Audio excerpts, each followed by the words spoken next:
Right, preppers, this is Geordie Prepper, and welcome to a new video.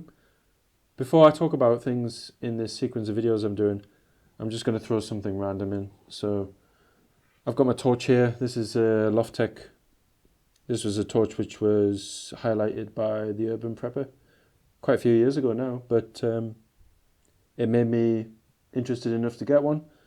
So I use it a lot because it's very good at tail standing. So often if I'm watching a film, I'll just use this as like a light for the room, you know, just like a cinematic type of level of light.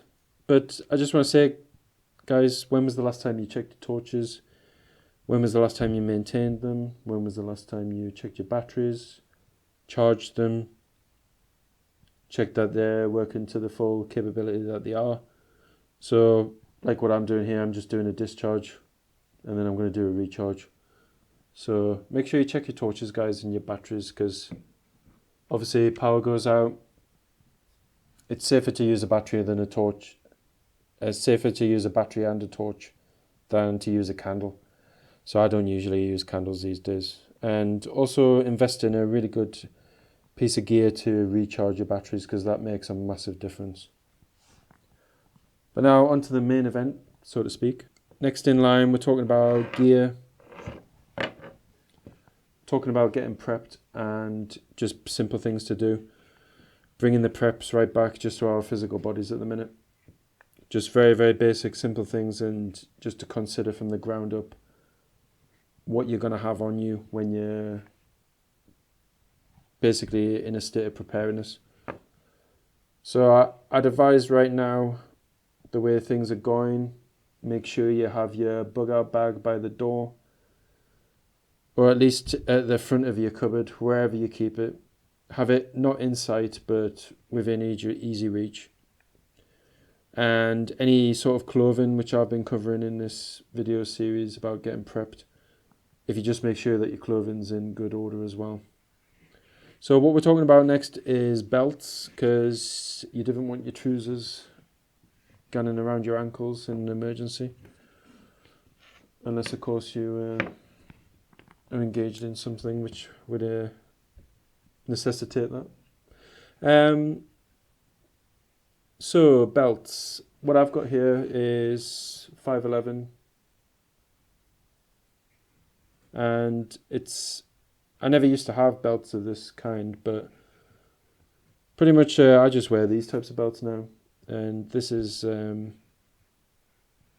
just a 511. Forget what they really call this, but I'll put it in the description anyways, and there'll be an affiliate link if you want to support the channel. But yeah, basically, so this is just like, it's obviously a belt. Towards the end, it's got like a more stiff part, and they've got this bit kind of so that it doesn't fray as much. But I did have a belt which I was using for about 3 years, maybe 3 or 4 years. I'd had it for about that length of time, and the end started to fray, so I actually had to cut the belt.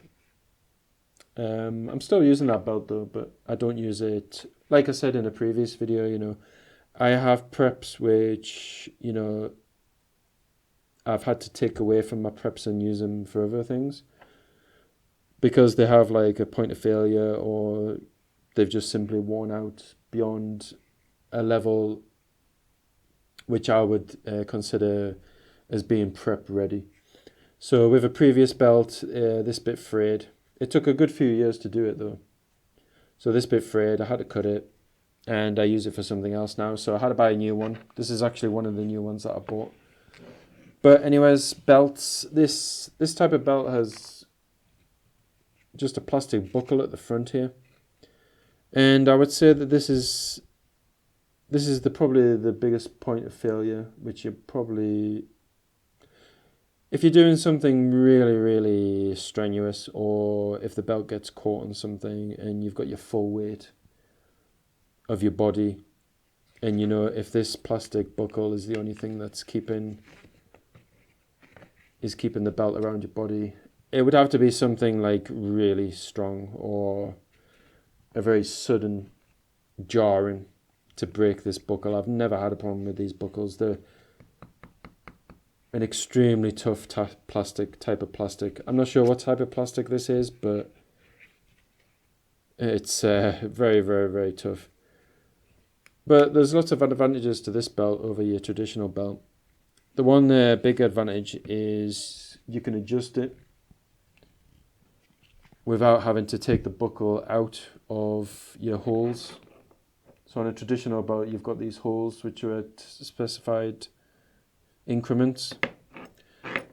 So the other positive with this belt is that you can incrementally adjust it very, very, very, like micro adjustments to suit you, rather than have like a predetermined hole. And you might find that none of the holes give you that level of security or comfort that you'd like your trousers to have. So personally, I use these belts. You know, you can adjust them without taking it out of the buckle completely, which is what you have to do on a traditional belt. And these are very, very, very tough. I would see these lasting a lifetime. But like I said, you know, the end did fray. So if it did fray in the future, though, you know, you could find a way to seal the material so that it wasn't fraying anymore. You just have to cut a bit off, and then I'm sure there's a very easy way to probably reseal it, you know, if that did ever happen. So what you might want to do is you might want to get a longer belt if you do go for this type. But yeah, your traditional belt, obviously, if you do a traditional belt up, you're going through this, and then you've got the buckle here. You've got a hole that this goes through. Each of these holes is basically a point of failure. So on these belts, you've got this one seamless material which forms the belt. Now, leather is a very durable material, obviously, but I think with a traditional belt, obviously having to take it out of one hole, put it into the other, and then do that just seems a bit tedious to me now, since I've switched to a more tactical style belt. And like I said, each of these holes is basically a point of failure.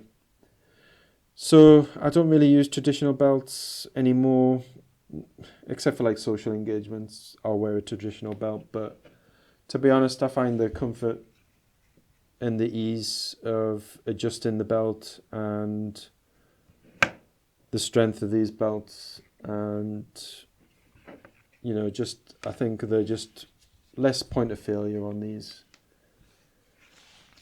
than your traditional belt here. So that's it really. We were talking about trousers last week, so I just thought I'd talk about quickly about belts. So I mean, that's what I've got, and that's it, guys. So be safe, be prepared. Make sure you continue your level of preparedness. Make sure that you're upping the level of preparedness. You're not resting on your laurels here. There's a lot of serious stuff going on in the world right now.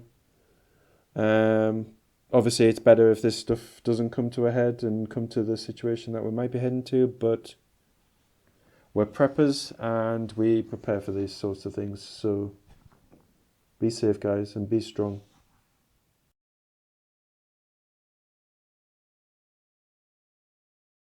Geordie Prepper here. I hope you liked the video. If you did, give it a thumbs up. Don't forget to comment and subscribe and share the video too if you did. If you didn't, give it a thumbs down, and some constructive feedback is always welcomed.